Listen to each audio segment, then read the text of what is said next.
Sup everyone, welcome to another video, and the time has come for us to finally address this. As news slowly bleeds out onto the internet, everybody is hearing about Blue Protocol and their updates. Now, if you guys don't know what Blue Protocol is, that's great, because this video is going to introduce you and maybe hopefully delve deeper into this whole situation where on one side people are saying, yeah, kill Genshin killer, yeah, for like the 20th time. It's quite literally every game that comes out that has something to do with anime and RPG. People are like, yeah, Genshin killer. I'm sick and tired of it. I've disproven this way of thinking many times, and it really is just people who are maybe frustrated with Genshin, not kind of focusing on what they like in the game and more catering to the general public. So they just go on this massive hate train. Genshin isn't going anywhere. So just maybe drop the hate train a little bit, see this from a more logical perspective. And actually, I'll be quite honest with you guys, the fact that more and more of these kind of anime RPG games, not just anime gacha games, even like anime MMO RPG, it's gonna only do good for the space. Now, yes, Genshin did pioneer the way, and when I say pioneer, I really mean Genshin opened the eyes to all these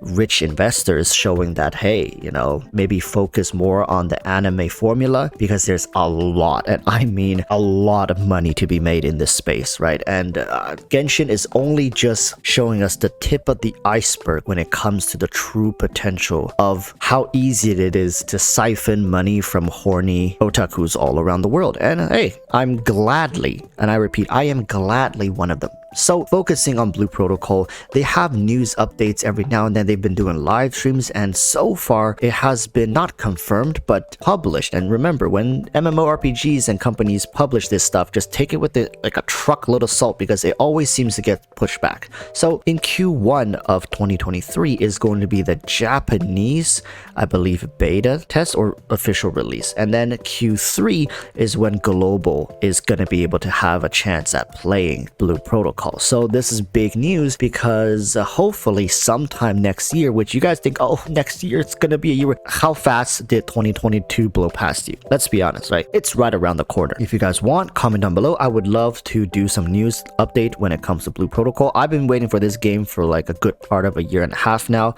ever since it was first teased to us. It looks spectacular. Really, after looking at the dev livestream, after hearing about the news, what is the best way I can summarize this game for people who are on the fence, right? It is like a mixture of Lost Ark, Genshin Impact, Tower of Fantasy, and Final Fantasy. Quite an interesting mix of all these different games. And what's beautiful about this game is that I really hope they have learned from the failures of their predecessors. So when it comes to Lost Ark was a game that was too repetitive. It demanded you to log in and complete hours worth of dailies every single day. That's not happening for most people. If you want your game to have a steady and consistent player base, you have to take a page out of Genshin's book.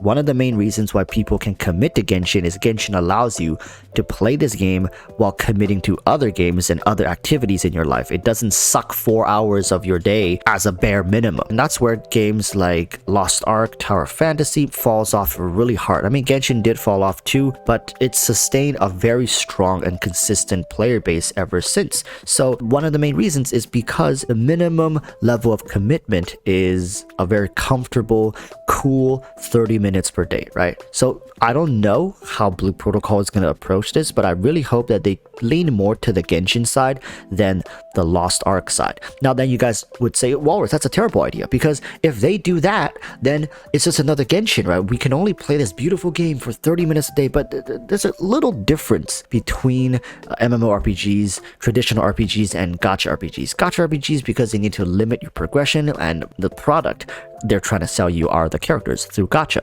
But MMORPGs is really trying to sell the adventure, the progression, right, of your sole character, or maybe you can have multiple characters. And that's another thing when we're talking about characters and running multiple characters versus just having one character that you can progress. So when it comes to Blue Protocol, the thing that is similar to Lost Ark is the fact that you do have these seemingly tower group battles that you can team up with other players and trying to challenge through. Now, the thing about Lost Ark is end game mode. Everybody has to get together and fight this boss for like 2-3 hours. Really, like you could easily watch an entire movie in the time that it takes you to run on one of those runs, and it's extremely time consuming. And if you don't have a fixed party, you just wipe and you die you over and over and over again. It's incredibly frustrating, and it seems like Blue Protocol has taken a step back from that, but still has group content. So that's how I think a lot of Genshin players would like that kind of playstyle. People have been wanting co-op Spiral Abyss since, like, I mean, years now, the very beginning, I'm guessing. So now that you can already see a feature like this incorporated, it's a great starter. Now, moving on from that, the reason why I say it feels like Tower of Fantasy as well is because Tower of Fantasy leans more to the traditional MMORPG style. Tower Fantasy was ambitious in that they tried to take the MMORPG format and import it to make it a mobile game, while still, of course, giving you guys a PC client to play on. However, because its design was to be a mobile game, it then limited the number of activities, not just the number of activities, but the quality of those activities as well. Blue Protocol has released that you're going to be able to build not only a housing system, but it seems like you're going to be able to construct your own town as well. And hopefully they can incorporate things into town like taxes, growing your citizens, and just building a rich network of agriculture, merchants, economy, all this stuff. It just feels like it's more enriched. Now, some people might be scared away by this kind of stuff. Be like, well, Walrus, that's where I'm gonna have to stop you, and for that reason, I'm out. It's too much. I can't do this. And the cool thing about MMORPGs is you don't have to. None of this stuff feels like you have to. If you're playing Genshin right now, you feel like, oh, I have to do the events because I need the Primo Gems. There's no Primo Gems for you to farm in these kind of games. The game likely is not going to be pay to win. I cannot guarantee you that just yet. They can say whatever the hell they want. I won't believe it until I see it with my own eyes. But so far, it's been confirmed that you will be only gachaing for outfits, meaning it's cosmetics.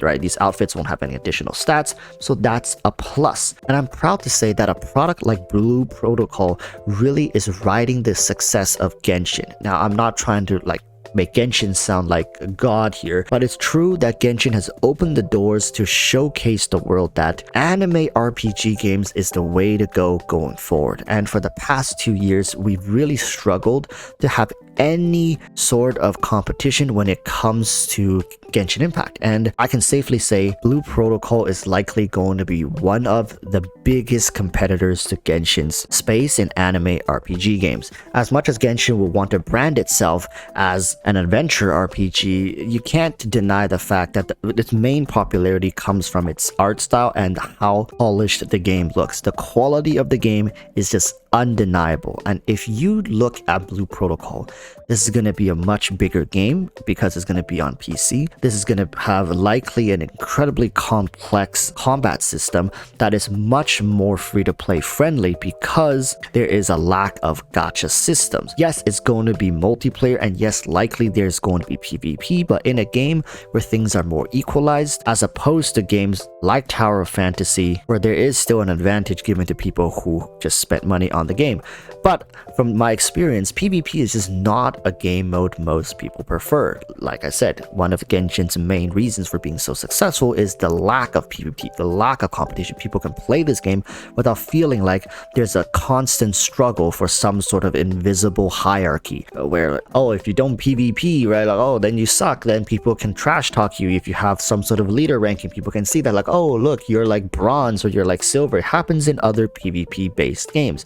So Blue Protocol is not a PvP based game. It is a PvE primarily dominated game where you're getting together with friends or just other players to take down bosses, and it seems like it's really focusing on the overworld, helping us become more immersed into the world of Blue Protocol as opposed to just milking money out of the players through trying to get us to push our gear. If you don't want to push gear, maybe there's some other life skills that you could do. This is a page out of Black Desert as well. The success of Black Desert is its intricate intricate system in life scaling where you can be a farmer, a fisherman, you can be a craftsman, you can be a merchant, you can be like a boat captain, you can sail the seas and just spend all your days out at sea. There's so many things you can do in that game that does not involve combat, and that's the key point here. If we can have an anime world where we can build our own town, cultivate our own land, and enrich our resources without ever having to pick up a sword and fight, that could be a great system to incorporate for people who just don't care about all the bloodshed and the monster killing, while there's other game modes out there for people who do care about that stuff. And I would love to see how this game can impact maybe Genshin's direction going forward. Maybe Genshin realized the importance of giving the hardcore players an option that's not gonna make free-to-plays feel anxious, for lack of a better term. I'm just quoting Genshin at this point. People, games like these needs support so that games like Genshin can realize there's a fire that's being burning their ass cheeks. Although I'm not going to make a bold claim in saying Blue Protocol is going to do better than Genshin, but I guarantee you when this game comes out, it's going to make massive waves all across the world. And whether you're going to be a part of it or you're going to be watching from the sideline, that's for you to decide. But I've said my piece. Thank you guys for watching, and let me know down below if you're going to be picking up Blue Protocol. And until next time, urge you to stay safe. Peace, bye.